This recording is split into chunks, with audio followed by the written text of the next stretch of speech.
하나님의 말씀 구약성경 예레미야 51장 1절로 14절 말씀. 여호와께서 이와 같이 말씀하시되 보라 내가 멸망시키는 자의 심령을 부추겨 바벨론을 치고 또 나를 대적하는 자 중에 있는 자를 치되 내가 타국인을 바벨론에 보내어 키질하여 그의 땅을 비게 하리니 재난의 날에 그를 에워싸고 치리이로다. 활을 당기는 자를 향하여 갑옷을 입고 일어선 자를 향하여 쏘는 자는 그의 활을 당길 것이라. 그의 장정들을 불쌍히 여기지 말며 그의 군대를 전멸시키라. 무리가 갈대아 사람의 땅에서 죽임을 당하여 엎드러질 것이요 관통상을 당한 자가 거리에 있으리라. 이스라엘과 유다가 이스라엘의 거룩하신 이를 거역함으로 죄가가 땅에 가득하나 그의 하나님 만군의 여호와에게 버림받은 호라비는 아니니라. 바벨론 가운데서 도망하여 나와서 각기 생명을 구원하고 그의 죄악으로 말미암아 끊어짐을 보지 말지어다. 이는 여호와의 보복의 때니 그에게 보복하시리라. 바벨론은 여호와의 손에 잡혀 있어 온 세계가 취하게 하는 금잔이라. 뭇 민족이 그 포도주를 마심으로 미쳤도다.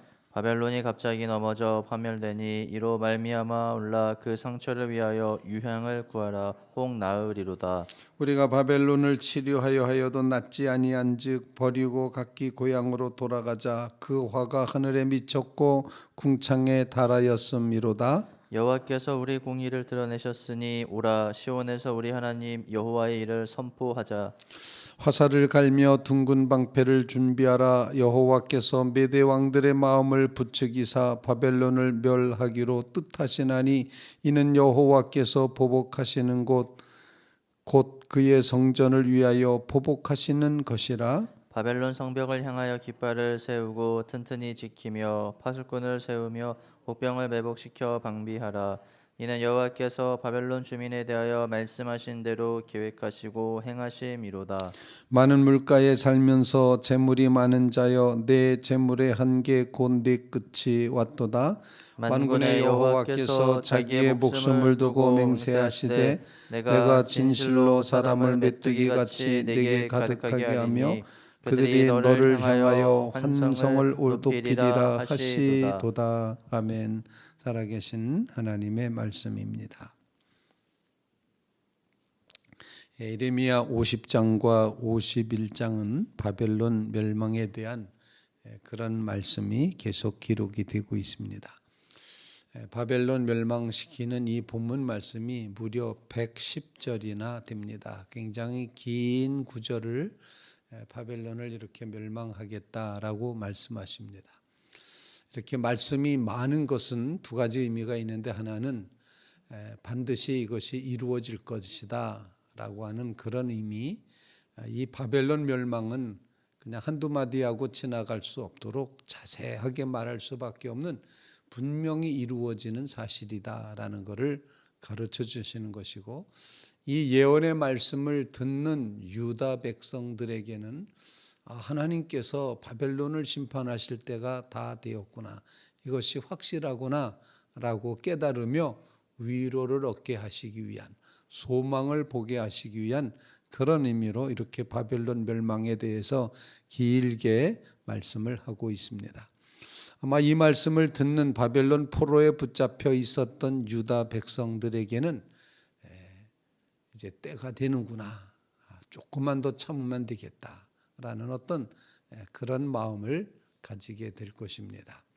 그래서 오늘 본문 말씀에도 보면은 10절 말씀에 여호와께서 우리 공의를 드러내셨으니 오라 시온에서 우리 하나님 여호와의 일을 선포하자. 그 백성이 이런 고백을 하게 된다는 겁니다. 즉, 우리가 이제 고향 땅에 들어가서 주님께서 우리가 하나님의 자녀 되었다는 것을 밝혀주셨으니 어서 시온으로 가서 주님께서 우리에게 행하신 일, 이 바벨론에서 건져내신 이 놀라운 일을 선포하자라고 그렇게 표현을 하는 것입니다. 바벨론은 어쩌면 하나님께서 이제 자기 백성, 정말 죄 지은 유다 백성, 이스라엘 백성을 벌 주시려고 들었던 회초리였지만 이제는 하나님께서 그 회초리를 또 다른 회초리를 들어서 이제 멸망시키시는 그런 예언의 말씀이 본문에 기록이 되어 있습니다. 바벨론 제국이 너무도 포악하게 그가 이제 주변 나라들을 괴롭히고 점령해 갖고 있기 때문에 마치 금잔이라고 표현되어 있는데 술잔에다가 독주를 돌리는 것처럼 주변 사람들을 괴롭게 하는 그런 바벨론의 모습을 보여주고 있고, 또 바벨론은 자신의 영화와 부귀를 보존하기 위해서 바벨론 궁 주변에 수로를 파서 많은 물로 둘러싸이게 함으로써 이제 적군이 쳐들어오지 못하도록 그런 일을 하게 되는데, 대개 왕이 사는 성 주변에는 이렇게 수로가 있지 않습니까? 물로 이렇게 다 둘러져 있어서 적군이 접근하지 못하도록 그렇게 되어 있는 것이 이제 보통의 모습인데, 오늘 본문 말씀 13절에 많은 물가에 살면서 재물이 많은 자여 내 재물의 한계 곧 내 끝이 왔도다. 바벨론이 이렇게 재물이 많았던 바로 그런 왕국이었는데 내 끝이 왔다. 많은 재물이 이제 다 끝이 왔다라고 말하면서 물가에 둘러싸였다 이렇게 표현을 하고 있습니다. 물가에 살면서, 물 한가운데 살면서 이렇게 많은 재물을 했던 바벨론, 한계가 왔다. 내 끝이 왔다. 이렇게 바벨론을 이제 멸망시키실 하나님의 계획을 예언을 하고 있습니다. 이렇게 바벨론의 예언을 말씀하시면서 오늘 본문은 사실은 조금 더 예언의 관심이 어디에 가 있는가 하니 내 백성 이스라엘 유다 백성에 가 있는 것을, 관심이 가 있는 것을 보게 된다는 것입니다. 5절 말씀, 이스라엘과 유다가 이스라엘의 거룩하신 이를 거역함으로 죄가가 땅에 가득하나 그의 하나님 만군의 여호와에게 버림받은 호라비는 아니니라. 이 말은 무슨 표현일까요? 아주 버리지 않으셨다. 하나님이 아주 외면하신 게 아니다 라는 사실을 이렇게 표현을 하고 있습니다. 아주 버리지 않으신 하나님, 버리지 않으셨다. 버림받은 호라비는 아니다. 홀로 됐지만 그러나 하나님이 아주 버리지 않으셨다. 꺼져가는 등불을 아직 끄지 않으셨다. 상한 갈대를 아직 꺾어버리지 않으셨다라는 이제 이런 표현을 우리가 생각할 수가 있는데, 하나님께서 상처투성이이지만 그럼에도 불구하고 여전히 버리지 않고 붙들고 계시다는 사실, 하나님의 관심과 사랑은 자기 백성, 이스라엘 백성, 유다 백성에게 있으심을 보여주고 있습니다. 아직 버리지 않으셨다고 하는 이 표현, 이것은 곧 구원의 때가 가까웠다는 그런 표현이기도 하고, 그리고 유다 백성으로서는 우리가 무슨 잘못을 했는가 회개하고 돌이켜야 되는 시간이구나를 깨닫게 하시는 그런 말씀이라 생각합니다. 오늘 이 새벽에 아직 버리지 않으신 하나님을 여러분 꼭 기억하시기를 간절히 바랍니다. 하나님은 결코 그의 백성을 버리지 않으십니다. 버림받은 호라비 같이 여기지 않으신다. 아무도 취급하지 않는 그런 존재가 아니라 하나님이 여전히 관심 갖고 보고 계신다. 하나님은 그 백성을 향한 사랑이 변함이 없으심을 보여주고 있다는 것입니다. 이제 그래서 하나님이 우리를 이처럼 사랑하시고 보호하시고 지키신다. 하나님은 우리를 버리지 않으신다. 떠나지 않으신다. 외면하지 않으신다. 하나님은 항상 우리를 보고 계신다 라는 사실이 우리에게 위로가 되고 용기가 되고 힘이 되는 그런 삶을 누리게 하옵소서 간절히 간구하는 주의 성도들이 꼭 되시기를 주님의 이름으로 부탁을 드립니다. 아주 버리지 않으시는 하나님이시기 때문에 오늘 다른 나라를 들어서 바벨론을 키질하듯이 심판하신다고 본문 1절에 표현을 하고 있습니다. 내가 멸망시키는 자의 심령을 부추겨 바벨론을 치고 또 나를 대적하는 자 중에 있는 자를 치되 내가 타국인을 바벨론에 보내어 키질하여 그의 땅을 비게 하리니 재난의 날에 그를 에워싸고 치리로다. 하나님이 바벨론을 이렇게 심판하시겠다라고 표현을 하고 있습니다. 그래서 8절에는 바벨론이 갑자기 넘어져 파멸되니 이로 말미암아 울라라고 표현을 하고 9절 말씀 우리가 바벨론을 치료하려고 해도 낫지 아니한즉 버리고 이제 안 되겠다 도망가자. 바벨론이 멸망한 그 화를 우리가 받을 게 뭐냐라고 백성들이 흩어지게 된다는 그런 표현입니다. 오늘 말씀을 통해서 하나님은 반드시 심판하신다는 사실을 다시 한번 말씀을 하고 하나님께서 보복하신다는 그런 말씀을 이제 하고 있습니다. 6절 말씀 바벨론 가운데서 도망하여 나와서 각기 생명을 구원하고 그의 죄악으로 말미암아 끊어짐을 보지 말지어다. 이는 여호와의 보복의 때니 그에게 보복하시리라. 하나님은 반드시 심판하신 하나님인 것을 다시 한번 보여주시고 있습니다.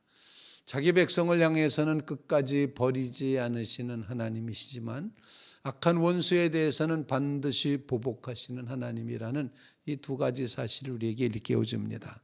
하나님이 보복해 주시기를, 여러분의 삶의 모든 이제 악한 세력의 그 행했던 모든 억울함을 하나님이 보복해 주시기를 간절히 바랍니다. 하나님은 심판하십니다. 무서운 심판에 하나님인 것을 꼭 기억하시기를 간절히 바랍니다. 세 번째 기도 제목입니다. 여기서 하나님께서는 하나님이 뜻하신 바는 반드시 행하신다는 사실을 우리에게 가르쳐주고 있습니다.